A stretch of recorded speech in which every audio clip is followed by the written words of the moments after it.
With the 25th anniversary upon us and the release of the Ocarina of Time on the 3DS, it's about damn time we rank these Zelda classics.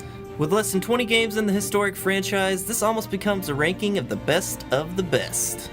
Everything's a factor, from originality, gameplay, and the fun of the experience. We won't be covering ports or remix, so no Legend of Zelda Collector's Edition or anything like that.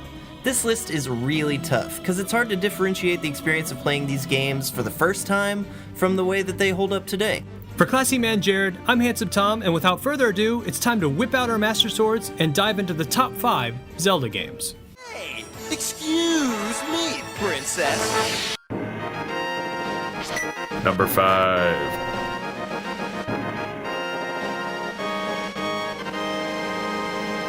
Link's Awakening brought what was great about Link to the Past to the Game Boy. And at the time, it was really spectacular seeing these kind of graphics on a portable system. The game started out as a port to Link to the Past on the Game Boy, but likely because of hardware issues, it eventually became its own project. This game's a bit different, as it doesn't take place in Hyrule, there's no Princess Zelda to be found anywhere, and you're trying to uncover the mysteries of the Windfish, a creature you don't even see until the very end. I think it's safe to say that this is the weirdest of all the Zelda stories. The game now is still very engaging to play. In 1998, the DX version was released for the Game Boy Color, which added new color and a new dungeon. The addition of color makes a massive difference in the quality of the game. We're so glad they decided to do it 5 years later. This gave it a much-deserved facelift. Now, you can of course get it on your 3DS Virtual Console for cheaper than you could probably ever find the actual cartridge. So it's never been easier to pay the old Windfish a visit.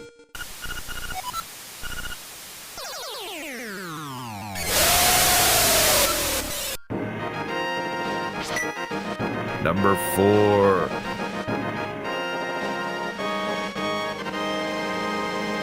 The game that started the legacy began on the NES. Throw out your high scores, because this open-world puzzle adventure took gamers from amassing the most points and shifted enjoyment to discovery and game completion.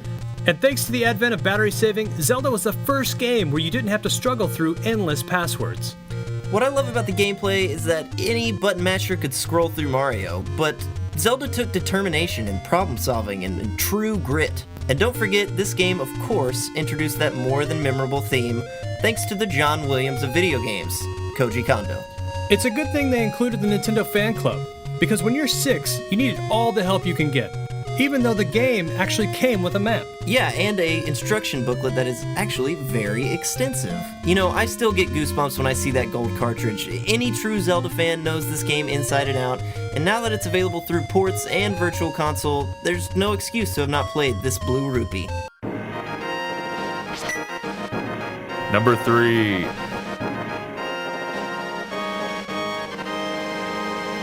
The game that keeps on giving. We know you bought it on the 64, GameCube, Virtual Console, and now probably your 3DS, and you know, I've said time and time again that this is the last time I buy this same game, yet somehow Nintendo constantly finds a way to take my money. Yeah, I know. But that's how you know it's an amazing game. Besides a little annoying fairy and making you buy it a bunch of times, there's not much to complain about. It set the standard for a 3D world action RPG. Great music, story, and fun factor. People sometimes harp on the controls, but the N64 was working with only one joystick, and this game really helped define what it was like to play on an action game in a 3D world. It was a whole new world for developers at the time, and to say that Ocarina of Time is anything less than revolutionary is to sell it short. Seeing Hyrule and all its characters with a 3D paint job is such an amazing experience back then, and though the luster's worn off a bit, it's still easy to look past the wrinkles and see just how truly wonderful this game is. Number 2.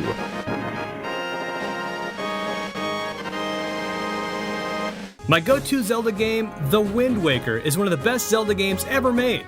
Nintendo Power called the game the 4th best game to ever appear on a Nintendo console. Yeah, being number 4 doesn't really sound that good, but let's just think about how many games have been on Nintendo consoles. Yeah, we know a lot of people didn't like the new Zelda look, but the gameplay and soundtrack made this game so much fun, we've played it over and over and over. Replay value is a big deal for me, and I'm sure to play this game at least every 2 years. The storyline is seldom mentioned, but it's really one of the most compelling in the series.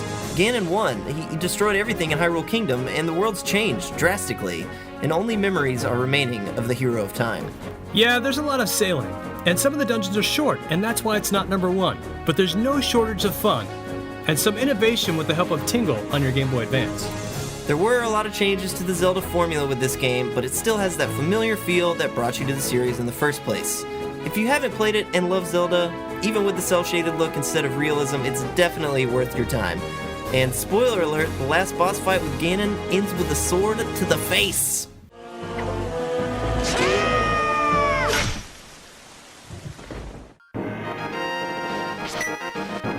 Number 1.